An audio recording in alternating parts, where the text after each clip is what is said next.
رسول اللہ صلی اللہ علیہ وآلہ وسلم نے فرمایا، رسول اللہ صلی اللہ علیہ وآلہ وسلم ایک دفعہ مدینہ یا مکہ کے ایک باغ میں تشریف لے گئے۔ وہاں آپ نے دو شخص کی آواز سنی جنہیں ان کی قبروں میں عذاب کیا جا رہا تھا۔ آپ صلی اللہ علیہ وآلہ وسلم نے فرمایا کہ ان پر عذاب ہو رہا ہے اور کسی بہت بڑے گناہ کی وجہ سے نہیں۔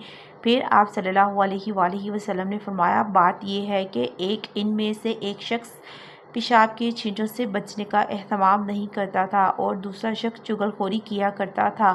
پھر آپ صلی اللہ علیہ وآلہ وسلم نے کھجور کی ایک ڈالی منگوائی اور اس کو توڑ کر دو ٹکڑے کیے اور ان میں سے ایک ایک ٹکڑا ہر ایک کی قبر پر رکھ دیا۔